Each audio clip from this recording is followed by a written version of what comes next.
Pugilism Company. Read BBS. BBS. The beauty of this thing we call boxing that we support is that every now and then we get it right, man. The dude signed the contract.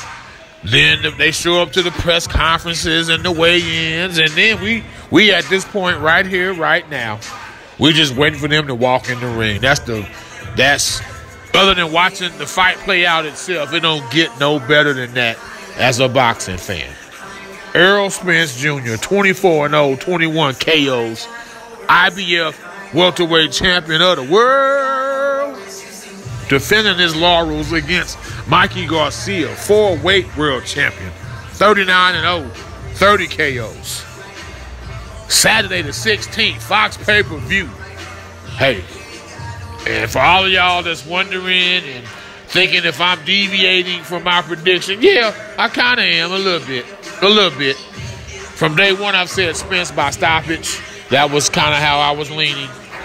Sarge, he was like, hey, he was trying to pin me down like, hey, man, look, in case people want to, wager and whatnot, because your prediction record is pretty damn good. Which I gotta give Sarge credit for that. I don't give him too much credit, but he's right about that. My prediction record is pretty good. So, from there, I said, you know what, the safe pick, Spence versus Mikey, but eight rounds or less. 8 rounds or less, that's a real good safe pick. FR. But now, like, after having witnessed the press conference Wednesday and then the weigh-in Friday, like, I'm kind of trending lower. Man. Like, I think I'm going to go from 8 or less to 6 max. 6 rounds max, possibly even 4. Like, in real talk, the very first round will tell all. It'll tell everything, in my opinion, in terms of dominance, superiority. Like, all of that will have been fully and painfully enforced within the very first round, in the first 3 minutes. Everybody's comparing this fight to other fights. Roberto Duran versus Ray Leonard 1. Ray Leonard versus Hagler. Sugar Shane Mosley versus Oscar De La Hoya. I see this fight being more like Salvador Sanchez versus Wilfredo Gomez. Gomez 32-0, 32 KOs at the time. He had a draw also on like his debut, but he was running through everybody. The smaller guy moving up.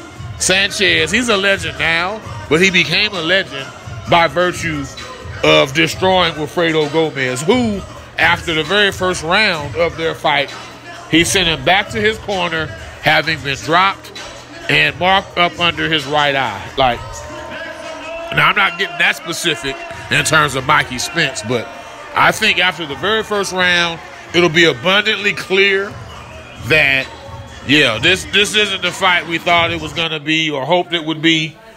And here's the thing, like the snack effect, like at the weigh-in, it wasn't there, man. I'm like, snack it up, break it up, stack it up. I didn't see that.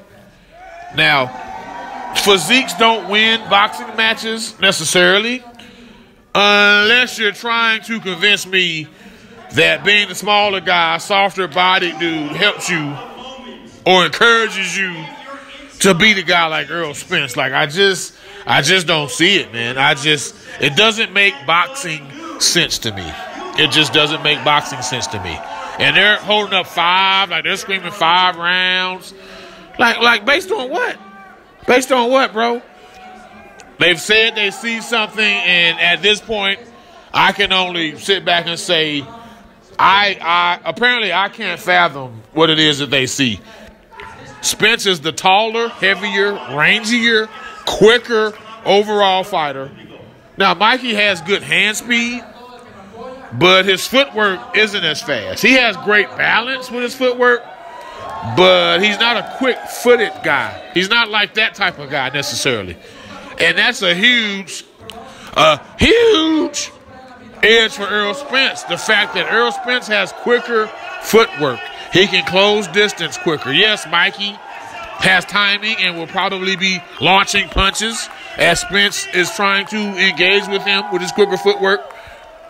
But Okay, your body didn't look much different, bro. Your arms looked a little thicker, a little more muscular, but I didn't see the snack evidence that I was expecting to see. So you're Spencer's the younger, stronger. He's the overall faster guy, and your skill level is about on the same level. Like it really is. It's like at worst, that's what it is. That's what it is. IQ, ring IQ, skill level, boxing acumen. I mean, y'all are acting like this is Jarrett Hurd, and he's not Jarrett Hurd, man. This is Errol Spence Jr., and I have a feeling he's probably the best fighter in the world, pound for pound, or will at least be closer to that after this fight ends tomorrow. Love you, Mikey. You're my dude. But yeah, man, it is what it is. From the home of the three-piece combos, Pugilism Company, read BBS, Black Burp Sugar, Bachelor's in Boxing Studies. When all is said and done, there's nothing left to say or do.